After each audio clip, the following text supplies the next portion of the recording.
Ilang minute po yun, tapos sabi niya, hawakan ko nga yung ari mo. Yun po, sabi ko.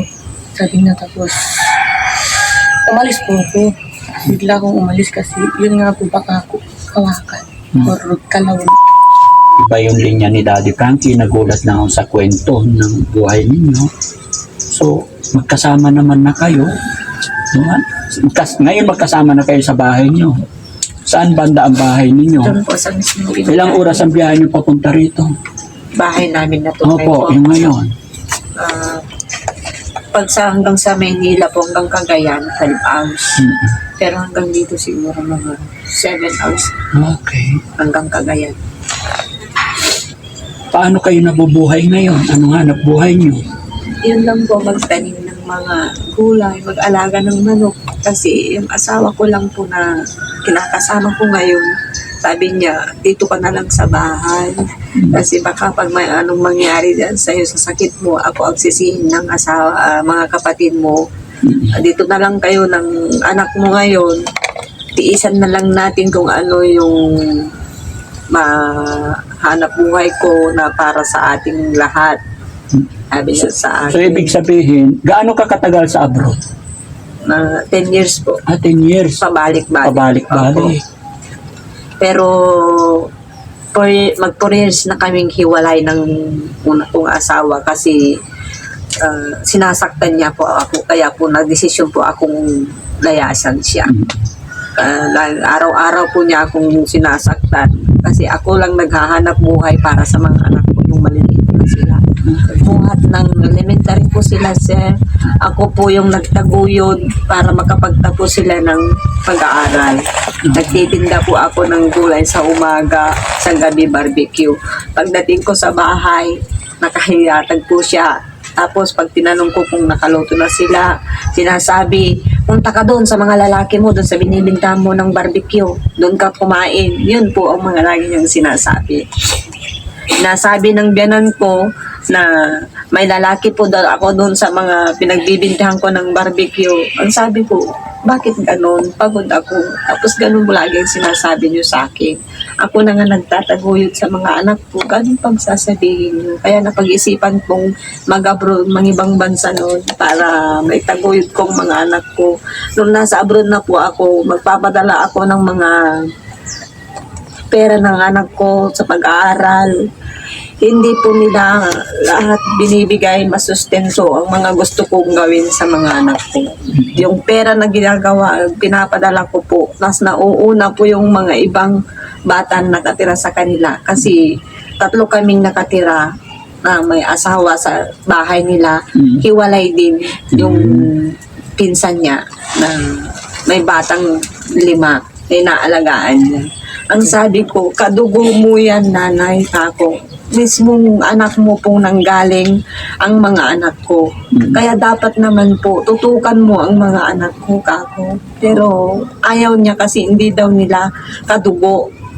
Matapang daw ang lahi namin. Sabi ko, hindi kami magiging matapang kung hindi kayo matapang sa amin. At saka dapat po, respeto rin yung mga ginagawa namin sa inyo. Kasi wala pa kaming pinapakitang masama.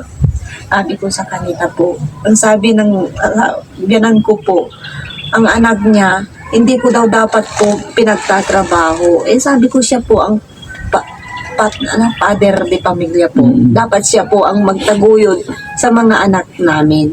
Pero sabi nila, hindi daw pwede. Bakit? Kasi ako daw malakas. Ano bang silbi ko? Nanay daw ako, dapat daw ako din po ang mag-alaga sa mga anak ko. Kaya sabi ko, alam niyo may sakit ako. Sabi ko, hindi ako dapat ano. Kaya pinilit ko pong mag-apply, sir. Muntik akong namatay sa Kuwait kasi na-stroke ako doon dahil lang dito. Umuwi ako, bumalik na naman ako sa Dubai. Doon na naman po, muntik na naman ako ni-rape ng amo ko, 2 beses. Umuwi ako, bumalik na naman ako sa Saudi ngayon. Umuwi na naman ako nung January, sir, kasi umatake na naman po. Last January lang. Opo, January lang po. Kaya nung tumawag na itong huli ang anak ko, yan na po ang sabi niya sa akin. Sabi ko na, kung maaari, umakas ka sa bahay, umalis ka na dyan, pumunta ka sa akin, dito ka natitira. Yun po ang ginawa niya. Opo, mama, Sabi, pero mama, hindi ko po kayang magbiyahe. Sumakay ka ng ganito kung may pera ka dyan. Sumakay ka ng ganito, tawagan mo ang tito mo. Sabi, mama, wala po akong number ni tito. Tignan mo dyan, pinurwad ko sa'yo. Nakapundok po yung number. Kaya sabi niya, nung bigla siyang tumawag, mama, maawa ka sa akin. Mama, mag-online ka po. Pero ang hina po kasi ng signal. Kaya hindi po ako nakakano. Nang gabi na po, hating gabi yun, nakita ko po yung mga message niya. Mama, ito na po ang last. Kung hindi mo yung sasagutin ang cellphone mo, mama, ewan ko na po, hindi mo na ako makikita. Yun po ang mga sinabi niya sa akin na huli. Kaya sabi ko po, nung tumawag po sa kinaumagahan ng pagtakas niya, mama, andito na po ako. Tumawag po ang kapatid ko, Adi, sabi niya, bunso, sabi niya sa akin. Salamat sa Diyos. Andito na yung anak mo. Sinundo ko po siya ng umaga. Yun po ang sinabi niya. Tapos alam na namin po ang lahat ng sinasabi mo. Totoo po lahat ang mga sinabi mo sa amin. Kasi nagsusumbong po ako sa mga kapatid ko. Hindi sila naniniwala. Ang Pero sabi nung nila, anak mo na nagsabi, ng anak ko na nagsabi na gano'n ang mga nangyayari, naniwala na sila sa akin. Kaya sabi ko, kapatid, panatagan mo ang loob. Nasa amin ang anak ko. Yan po ang sinabi sa akin. Kaya sabi ko, salamat kapatid. Nasa inyo na kapatid ko. Asahan niyo. Pupunta ako dyan sa inyo. Susunduin ko ang anak ko. Ako na po ang mag-aalaga sa anak ko. Yun po ang sinabi ko sa kanya, sir. Kaya pinundahan ko siya. Ang sabi ko, anong desisyon mo? Ang sabi niya, pakukulong ang papa niya. Pero ang sabi ko, sir, wag. Kasi ayaw kong magtanim ng sama ng loob. Ako, tao ko po din siya. Asawa ko po siya, pero ang sabi ko, ayaw ko po na gano'n ang ginagawa niya sa anak ko.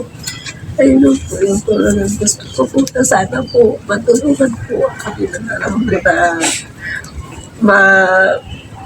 bantayan po na sakali na sinabi niya na i-blatter kami, makikita kami, papatayin. Yun po ang hinihingi po sa amin, bantay po. hindi, huwag kayong maniwala doon, huwag kayong matakot.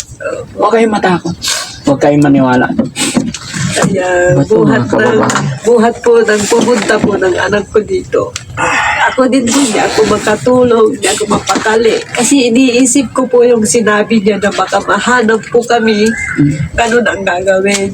Pero sabi ko, anak, hanggang mo ang loob mo, ako matanda na. Handa na po akong mamatay. Nakita ko na kayo ng kapatid mo, sabi ko sa kanya, pero panatagan mo ang loob mo. Sabi ko, labanan mo mo yan. Sabi ko sa kanya. Huwag kang matakot. Laban lang ha. Kaya sabi ko sa kanya, sir, Huwag kayong matakot. manalangin ka sa Panginoon. Maraming tutulong sa atin, maraming tutulong sa inyo. Ha? Alam mo naman na ang tama at mali. Ha? Bakit mo sinabi ka, bakit ka nag-text kay nanay na magpapakamatay ka na huling hingi mo na ng tulong? Ba't mo nasabi yun? Takot ko po kasi sa papa ko na baka mapatay ako ng